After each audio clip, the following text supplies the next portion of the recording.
Hello दोस्तों, मैं देवेंद्र पाल स्वागत करता हूं आप सभी का डीएसपी कोचिंग सेंटर में। देखिए दोस्तों, आज की वीडियो में हम परसेंटेज यानी कि प्रतिशत का पार्ट 4 कंप्लीट करेंगे, जो जिसमें टाइप नंबर 4 यानी कि क्षेत्रफल पर आधारित प्रश्न हैं। देखिए 34 से 45 तक जो क्वेश्चन है एसटी यादव में, हम वो कंप्लीट करेंगे। और देखिए क्वेश्चन नंबर 1 to 33 हम पिछली वीडियो में कंप्लीट कर चुके हैं। यदि आपने हमारी पिछली वीडियो नहीं देखी है तो डिस्क्रिप्शन में लिंक है, आप जा कर के देख लें। देखिए सबसे पहले हम इसका बेसिक कॉन्सेप्ट यानी बेसिक कॉन्सेप्ट क्लियर करेंगे। सबसे पहले इसका हम कॉन्सेप्ट समझेंगे, इसके बाद हम प्रत्येक क्वेश्चन को ट्रिक से सॉल्व करेंगे। देखिए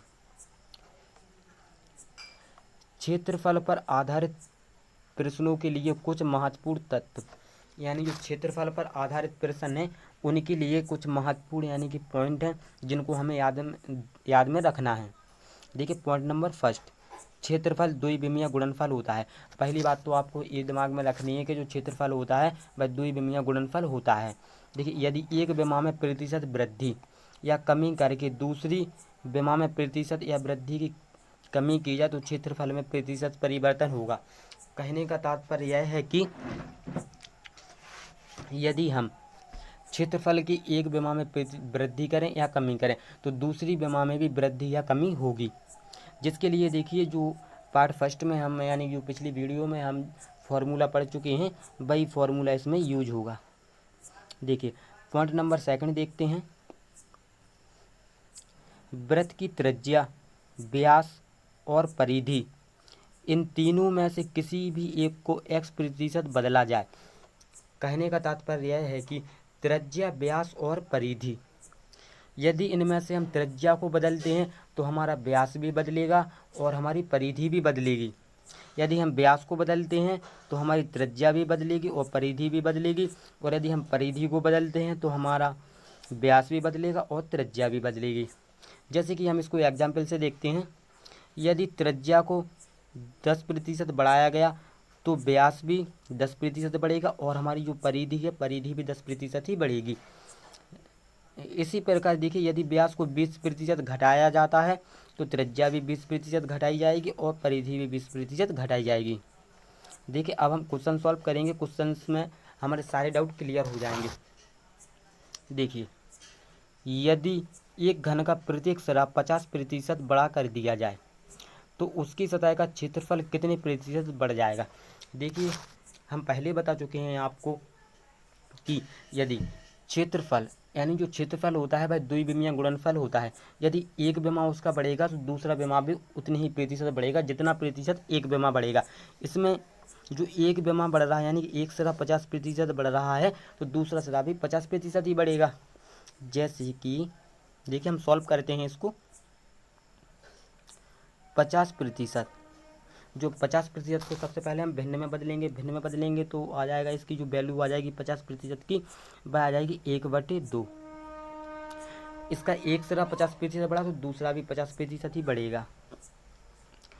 तो देखिए हम एक बार लिख लेते हैं यहाँ पे 50% 1/2।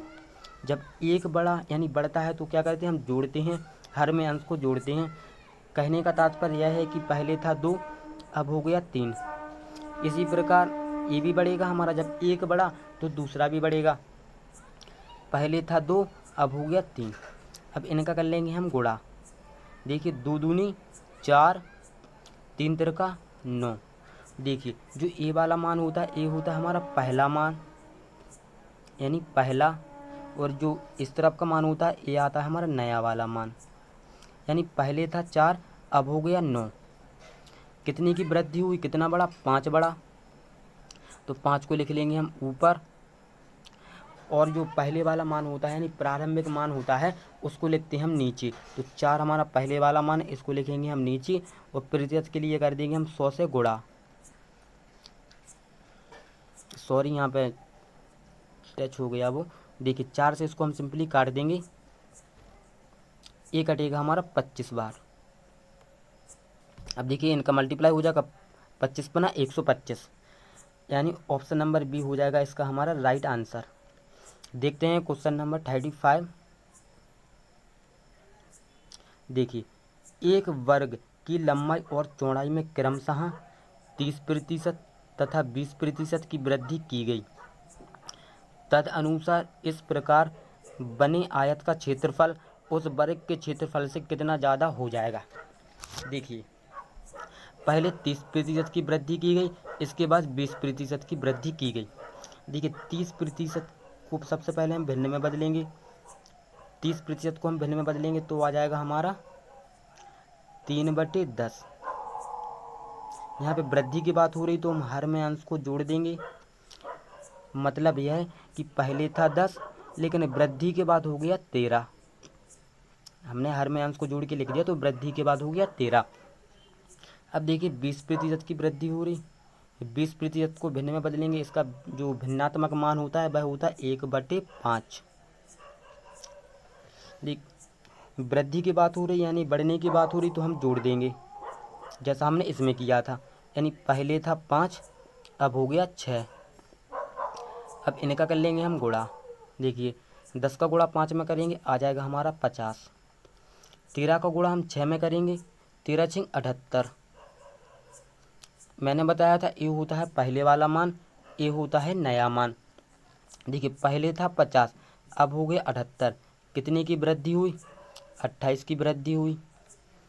तो हम इसको प्रतिशत में बदलेंगे तो 28 को ऊपर लिखेंगे, पहले वाले मान को नीचे लिखते हैं। पहले वाला मान है हमारा 50, तो 50 को लिखेंगे हम नीचे और प्रतिशत के लिए कर देंगे 100 का गुणा। अब इसको काट देंगे, 50 दूनी 100, 28 दूनी 56, यानी 56%। इसका राइट आंसर हो जाएगा ऑप्शन नंबर डी। देखते हैं क्वेश्चन नंबर 36। देखिए, यदि किसी वृत्त की त्रिज्या में 50% की वृद्धि कर दी जाए तो उसके क्षेत्रफल में कितनी वृद्धि होगी। देखिए, पहले हम पढ़ चुके हैं, यानी जो क्षेत्रफल के बारे में जो इम्पोर्टेंट पॉइंट्स थे यानी जो जानकारी थी वो हम पढ़ चुके हैं। देखिए, क्या बोला था उसमें, यदि किसी वृत्त की त्रिज्या में वृद्धि होगी तो उसके व्यास में भी उतनी ही वृद्धि होगी जितनी त्रिज्या में होगी, और उसकी परिधि में उतनी वृद्धि होगी। जैसे कि यहाँ पे इसकी त्रिज्या में 50% की वृद्धि हुई तो इसके व्यास में भी 50% की वृद्धि होगी और परिधि में भी 50% की वृद्धि होगी। देखिए, 50%, इसको भिन्न में बदलेंगे आ जाएगा 1/2। अब इसके व्यास में भी वृद्धि करेंगे हम, यानी 50% वैल्यू 1/2। वृद्धि की बात हो रही तो हम जोड़ देंगे, मतलब कि पहले था 2, अब हो गया 3। इसी प्रकार पहले था 2, वृद्धि के बाद हो गया 3।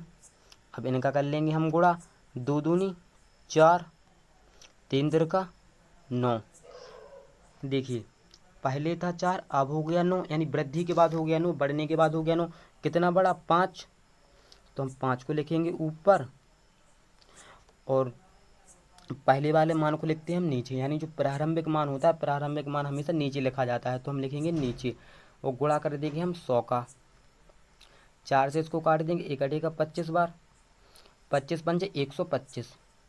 इसका आंसर हो जाएगा हमारा 125, ऑप्शन नंबर ए। देखते हैं क्वेश्चन नंबर 37। यदि एक आयत की लंबाई में 12% और चौड़ाई में 10% की वृद्धि हो जाती है तो उसके क्षेत्रफल में कितने प्रतिशत की वृद्धि हो जाएगी। देखिए, 12% को भिन्न में बदलो। सबसे पहले 12% को भिन्न में बदलो तो हो जाएगा हमारा 3/4। वृद्धि की बात हो रही तो हम जोड़ देंगे, हर में अंश को जोड़ देंगे। मतलब यह है कि पहले था 4, अब हो गया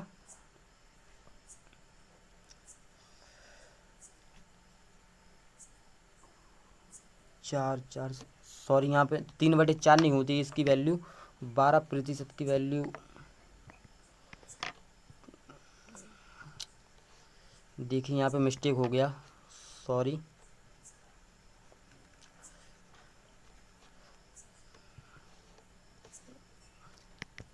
देखिए, 12% की जो फ्रैक्शन वैल्यू होती है वह होती 3/25, 3/25 होती है। अब देखिए, वृद्धि की बात हो रही तो हम हर में अंश को जोड़ देंगे यानी पहले थी 25, अब हो गई 28। इसी प्रकार देखिए 10% की वृद्धि हो रही, 10% को हम भिन्न में बदलेंगे तो हो जाएगा हमारा 1/10, यानी इसका भिन्नात्मक मान 1/10 होता है। वृद्धि की बात हो रही तो हम जोड़ देंगे, यानी पहले था 10, अब हो गया 11। अब इनका कर लेंगे हम गुणा। देखिए 25 का 10 में गुणा करेंगे आ जाएगा हमारा 250, और 28 का 11 में गुणा करेंगे तो 11 8 88, 88 की 8 हासिल आई 8, 11 दूनी 22, 22 और 8 30। मतलब कि पहले था 250, अब हो गया 308। कितने की वृद्धि हुई? देखिए इसमें से इसको हम घटा लेंगे तो निकल के आ जाएंगी। 8 में से 0 गया, बचा हमारा 8, 10 में से 5 गया, बचा 5, हासिल आई 1, हासिल जुड़ जाएगी, इसमें से ये हो जाएगा 3, 3 में से 3 गया, 0 कुछ नहीं बचा, यानी 58। 58 की वृद्धि हुई। देखिए हम यहाँ पे लिख देते हैं 58, और पहले वाले मान को लिखते हैं हम नीचे, यानी 250 को लिखेंगे हम नीचे, और प्रतिशत के लिए हम कर देंगे 100 का गुणा, 100 का गुणा। देखिए 1 0 से हमने 1 0 काट दिया, यहाँ पे 1 0 बचा हमारा, 5 से इसको काट दिया, 55 25, 5 से इसको काटेंगे 5 दूनी 10। देखिए इसको हम साफ कर लेते हैं, फिर इसके बाद हम सॉल्व करेंगे।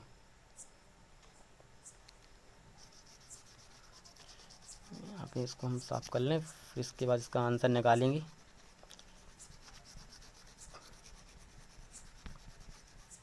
हाँ देखिए ये आ गया हमारा, पेन का साइज छोटा, देखिए यहाँ पे 58 गुणा 2/5, यानी 8 दूनी 16, 16 की 6 हासिल आई 1, 2 5 10 और 1 11/5। अब देखिए 116 में हम 5 का देखें भाग, 5 दूनी 10, यहाँ पे बचा 1, यहाँ पे कुछ नहीं बचा, अंक लिया 6 का, 5 × 15, 16 में से 15 गया, बचा 1, पॉइंट लगाएंगे, 0 बढ़ाएंगे, 5 दूनी 10, यानी 23.2%। इसका हमारा राइट आंसर हो जाएगा ऑप्शन नंबर सी। देखते हैं क्वेश्चन नंबर 38। सॉरी दोस्तों, थोड़ा जो पेन है मेरा वो डिस्टर्ब कर रहा है, इसलिए थोड़ी प्रॉब्लम हो रही। देखिए यदि एक वृत्त की परिधि को 50% कम कर दिया जाए, देखिए यदि हम परिधि को कम करते हैं तो हमारा व्यास भी कम होगा और हमारी त्रिज्या भी कम होगी, उतनी ही होगी जितनी की हमारी परिधि कम हो रही, उतना ही हमारा व्यास कम होगा, उतनी हमारी त्रिज्या कम होगी। यदि हमारी परिधि 50% कम होती है तो हमारा व्यास भी 50% कम होगा और हमारी त्रिज्या भी 50% कम होगी, तो इसके क्षेत्रफल में कमी हो जाएगी। देखिए 50% को भिन्न में बदलेंगे, यानी 1/2, कमी हो रही तो हम घटाते हैं, यानी पहले थी 2, अब हो गई 1। इसी प्रकार इसको एक बार और लिखेंगे हम, पहले थी 2, अब हो गई 1, क्योंकि 50% यदि परिधि में हम परिधि कमी हो रही तो इसी प्रकार 50% इसकी त्रिज्या भी कम होगी। तो हम इसमें सेम बिल्कुल यही कर लेंगे जो हमने इसमें किया था, यही इसमें कर लेंगे। देखिए इसका गुणा कर लेंगे हम, 2 दूनी 4, 1 एकम 1, यानी पहले थी 4, अब हो गई 1, कितने की कमी हुई? 3 की कमी हुई। इसको प्रतिशत में निकालना है हमें, तो 3 को लिखेंगे ऊपर, जो पहले वाला मान होता है उसको लिखते हैं हम नीचे, और प्रतिशत के लिए कर देंगे 100 का गुणा, 4 से इसको काट देंगे, 1 अठे का 25 बार, 25 थी 75, यानी 75% की कमी होगी क्षेत्रफल में। ये आ जाएगा हमारा आंसर ऑप्शन नंबर डी। देखते हैं क्वेश्चन नंबर 39। देखते हैं क्वेश्चन नंबर। देखिए यदि एक घन का प्रत्येक सिरा, यदि एक घन का प्रत्येक सिरा 50% बढ़ा दिया जाए तो उसके पृष्ठीय क्षेत्रफल में कितने प्रतिशत वृद्धि हो जाएगी। देखिए, यदि हम इसका एक सिरा बढ़ाते हैं, यानी क्षेत्रफल द्विविमीय गुणनफल होता है, यदि इसका हम एक सिरा बढ़ाएंगे तो दूसरा सिरा भी हमारा उतना ही बढ़ेगा। जैसा कि एक सिरा इसका हम 50% बढ़ाएंगे तो इसका दूसरा सिरा भी 50% बढ़ाना पड़ेगा। यानी पहला सिरा 50% बढ़ा, यानी इसकी फ्रैक्शन वैल्यू होती है हमारी 1/2। यदि ए बड़ा हमारा ए 2 से हमारा 3 हुआ, यानी पहले था 2, ए हो गया हमारा 3। इसी प्रकार हमारा दूसरा सिरा भी बढ़ेगा, दूसरा सिरा भी इसी प्रकार हमारा बढ़ेगा, यानी 1/2 बढ़ेगा। तो हम करेंगे प्लस, यानी हर में अंश को जोड़ देते हैं, मतलब वही कि पहले था 2 अब हो गया 3। अब इसका कर लेंगे हम गुणा, 2 दूनी 4, 3 तिरका 9, यानी पहले था 4 अब हो गया 9, यानी 5 की हुई वृद्धि। तो हम 5 को लिखेंगे ऊपर, और जो प्रारंभिक मान होता है यानी कि पहले वाला मान होता है, जैसे कि ये 4 है हमारा, 4 को लिख लेंगे हम नीचे, और प्रतिशत के लिए कर देंगे हम 100 से गुणा। 4 से इसको 100 को हम काटेंगे तो ये कटेगा हमारा 25 बार, और 25 पंचे 125, यानी ऑप्शन नंबर ए आ जाएगा हमारा राइट आंसर। देखते हैं क्वेश्चन नंबर 40। देखिए, एक घन का किनारा 50% बढ़ा दिया गया। देखिए, यदि हमने 50% बढ़ा दिया गया तो दूसरा सिरा भी इसका 50% बढ़ेगा। बात वही है। देखिए, तद अनुसार उसके संपूर्ण पृष्ठीय क्षेत्रफल में कितने प्रतिशत की वृद्धि हो जाएगी। देखिए, यदि हम एक सिरा 50% बढ़ाते हैं, यानी 50% की जो फ्रैक्शन वैल्यू होगी वो होगी हमारी 1/2। यदि हम इसको 2 से 3 करते हैं, यानी कि बढ़ाते हैं, ये हमारी 2 से 3 हो गई, तो एक बार और हमारा मतलब दूसरा सिरा भी बढ़ेगा, 2 से 3 वो हो जाएगा। इसका सिंपली हम गुणा कर लेंगे, 2 दूनी 4, 3 तिरका 9, यानी पहले था 4 अब हो गया 9, 5 की हुई वृद्धि। तो 5 को लिख लेंगे हम ऊपर, पहले वाले मान को लिखते हैं हम नीचे, प्रतिशत के लिए कर देंगे हम 100 का गुणा। 4 से हम इसको काट देंगे, ये कटेगा 25 बार, 25 पंचे 125, 125% की पृष्ठीय क्षेत्रफल में वृद्धि होगी। देखिए, ऑप्शन नंबर बी इसका राइट आंसर हो जाएगा। देखते हैं क्वेश्चन नंबर 41। देखिए, किसी वर्ग की एक भुजा 30% बढ़ा दी गई, क्षेत्रफल उतना ही रखने के लिए दूसरी भुजा कितने प्रतिशत घटानी होगी। देखिए, क्वेश्चन का लॉजिक समझना, यानी प्रश्न क्या बोल रहा है, प्रश्न का लॉजिक समझना। किसी वर्ग की एक भुजा 30% बढ़ा दी है, लेकिन क्षेत्रफल उतना ही रखने के लिए दूसरी भुजा कितनी घटानी होगी। देखिए, इसकी जो हमने एक भुजा बढ़ाई है 30%, लेकिन क्षेत्रफल हमें उतना ही रखना है, तो दूसरी भुजा कितनी प्रतिशत घटानी पड़ेगी। देखिए, 30% की जो फ्रैक्शन वैल्यू होती है वो कितनी होती है, 3/10। यहाँ पे बढ़ाने की बात हो रही तो हम भी बढ़ा देंगे, यानी ऐड कर देंगे, जोड़ देंगे, तो 10 से हो जाएगी ये 13। लेकिन क्षेत्रफल उतना ही रखना, यानी पहले था 10 अब हो गया 13, लेकिन हमें 13 से 10 करने के लिए कितना घटाना पड़ेगा, 3 घटाना पड़ेगा। तो हम 3 को लिखेंगे ऊपर, और जिसमें से मतलब जिससे तुलना की जा रही है उसको लिखते हैं हम नीचे।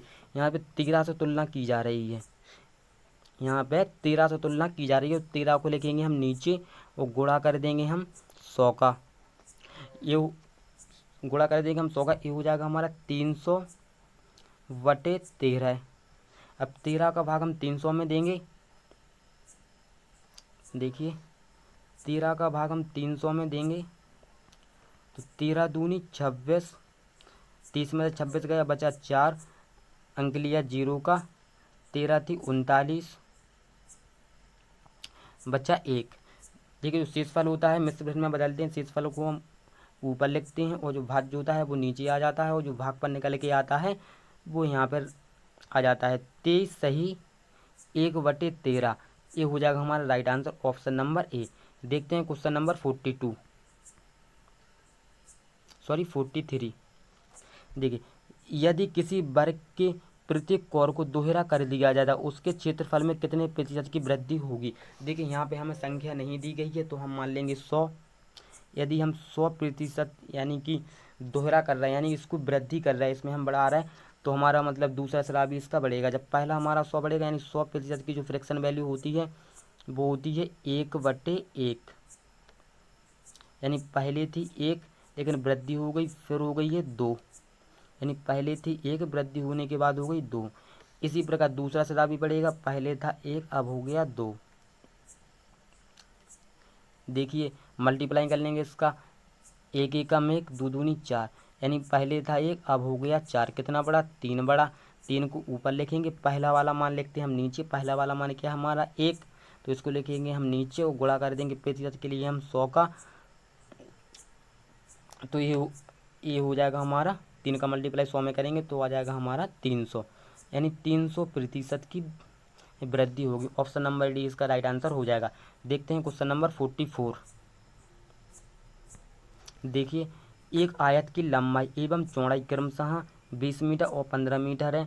यदि लंबाई को 20% और चौड़ाई को 30% बढ़ा दिया जाए तो उसके क्षेत्रफल में कितने प्रतिशत की वृद्धि होगी। देखिए, हमें जो पहले वाले मान है इनसे हमें कुछ मतलब नहीं है, जितनी वृद्धि हो रही है हमें उन मानों को केवल देखना है। जैसे कि यहाँ पे 20% की वृद्धि होती है और यहाँ पे 30% की वृद्धि होती है, केवल हमें इन दो मानों को देखना है। देखिए, 20% की फ्रैक्शन वैल्यू हमारी होती है, यानी इसका जो भिन्नात्मक मान होता है वह होता है 1/5।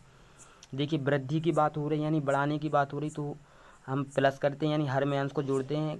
कहने का मतलब कि पहले था 5 लेकिन अब हो गया 6। इसी प्रकार देखिए, यहाँ पे 30% की वृद्धि हो रही है। 30% का जो फ्रैक्शन वैल्यू होती है यानी 30% का जो भिन्नात्मक मान होता है वह होता है 3/10, यानी इसमें अभी वृद्धि हो रही है यानी इसमें भी बढ़ाने की बात हो रही, तो हम जोड़ देंगे। कहने का मतलब कि पहले था 10 अब हो गया 13। अब कर लेंगे देखिए इनका गुणा, 15 का 10 में 5 का 10 में गुणा करेंगे आ जाएगा 50, 13 छिंग होता है हमारा 78, यानी पहले था 50 अब हो गया 78। कितने की वृद्धि हुई, 28 की वृद्धि हुई, तो 28 को हम ऊपर लिखेंगे और जो प्रारंभिक मान होता है यानी पहले वाली जो संख्या होती है, पहले वाला मान जैसे कि यहाँ पे 50 है तो 50 को हम नीचे लिख लेंगे और प्रतिशत के लिए हम 100 से कर देंगे गुणा। 50 से इसको काट देंगे, 50 दूनी 100 यानी 28 दूनी हो जाएगा हमारा 56। 56% हो जाएगा right answer option number D.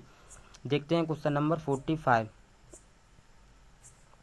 एक वर्ग की भुजा 10% बढ़ा दी जाती है, इसका क्षेत्रफल कितने प्रतिशत बढ़ेगा। देखिए, 10% वर्ग की भुजा बढ़ जाती है, इसकी फ्रैक्शन वैल्यू होती है 1/10। बढ़ने की बात हो रही तो हम जोड़ देंगे यानी 10 से हो जाएगा ये 11। देखिए, यदि एक सिरा 10% बढ़ेगा तो दूसरा सिरा भी 10% ही बढ़ेगा, तो एक बार और ये 10 से हो जाएगा 11। देखिए, इसका कर लेंगे हम मल्टीप्लाई, ये हो जाएगा हमारा 100, 11 11 का वर्ग होता है 121, यानी कि 11 का 11 में गुणा करेंगे आएगा 121, 10 का 10 में गुणा करेंगे आएगा 100। देखिए, पहले था 100 अब हो गया 121, कितना बड़ा 21 बड़ा, तो 21 को हम ऊपर लिखेंगे और जो पहले वाला मान होता है उसको हम नीचे लिखते हैं और प्रतिशत के लिए कर देंगे हम 100 से गुणा। देखिए, 100 से 100 यहाँ पे कट जाएगा, जो 21% है ये हो जाएगा हमारा right answer option number D. देखिए दोस्तों, आपका पार्ट 4 कंप्लीट हो चुका है जिसमें क्षेत्रफल पर आधारित प्रश्न थे। अगर दोस्तों आपको हमारे पढ़ाने का तरीका अच्छा लगा हो और यदि आपको वीडियो पसंद आई हो तो वीडियो को आप लाइक कर देना, और यदि आप एसटी यादव बुक्स को कंप्लीट करना चाहते हैं यानी उसका कंप्लीट सॉल्यूशन चाहते हैं तो आप हमारे चैनल को सब्सक्राइब जरूर कर लेना ताकि आपको हमारी वीडियो रेगुलर मिलती रहें। जय हिंद।